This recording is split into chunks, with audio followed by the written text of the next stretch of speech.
Channel 24/7 এর সকল দর্শক বন্ধুকে জানাই অক্ষয় তৃতীয়ার অনেক অনেক শুভেচ্ছা। অভিষেক এখনো শিশু আছেন। কটাক্ষ অর্জুন সিং এর অপরাজিতা বিল ইস্যুতে অভিষেক ব্যানার্জিকে নিশানা করলেন নোয়াপাড়া কেন্দ্রের বিজেপি প্রার্থী অর্জুন সিং। প্রসঙ্গত রবিবার পানিহাটিতে দলীয় প্রার্থীর সমর্থনে প্রচারে অভিষেক অভয়ার মাকে অনুরোধ করেছেন আগামী 24শে এপ্রিল সভা মঞ্চে প্রধানমন্ত্রীকে বলতে, যাতে রাষ্ট্রপতি অপরাজিতা বিল পাশ করে দেয়।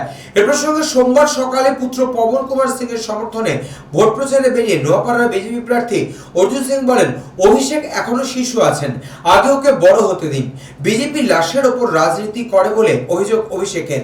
এ প্রসঙ্গে অর্জুন সিং বলেন, পঞ্চায়েত নির্বাচনে 100 জন খুন হয়েছেন, 2021 সালের পর 70 জন খুন হয়েছে, তাহলে লাশের ওপর কে রাজনীতি করে তা সকলেই জানেন। ইডির হানা নিয়ে তিনি বলেন, ইডি চোরদের ধরতে গেছে, চুরি করলে তো ধরবেই।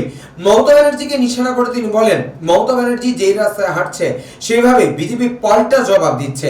তার দাবি, তৃণমূল শেষের পথে নয়, তৃণমূল শেষ হয়ে গেছে। Bureau report, channel 24/7। অভয়ের মাকে যে প্রধানমন্ত্রী অনুরোধ করুন যাতে অপরাধ বিলটা পাস করে দেয়। বলেছে যাতে অপরাধ বিলটা পাস করে দেয়। অভিষেক বলেছে অভয়ের মাকে অনুরোধ করেছে।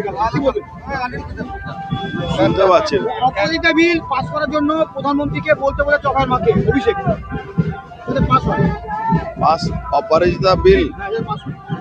অভিষেক ব্যানার্জি এখনো শিশু আছে, ওই শিশুটাকে এখন বড় হতে দিন, তারপরে এইসব প্রশ্ন করুন। দাদা, অভিষেক ব্যানার্জি বলেছে বিজেপি লাশের উপর রাজনীতি করে।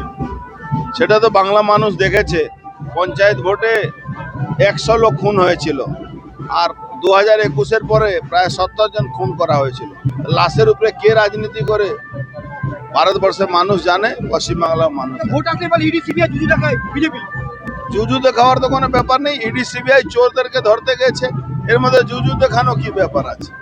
এখন নিচে তারা পুলিশরা ঠিক তৃণমূলের কাজ করছে, পারমিশন দিচ্ছে না বিজেপিকে মিটিং মিছিলের। দেখুন, মমতা ব্যানার্জি যে রাস্তায় হেঁটেছেন সেই রাস্তায় এখন জবাব পাচ্ছেন।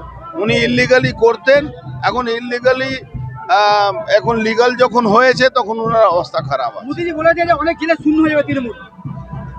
তৃণমূল শূন্য হয়ে গেছে, হয়ে যাবে না, হয়ে গেছে। মোদীজি ঠিকই বলেছে।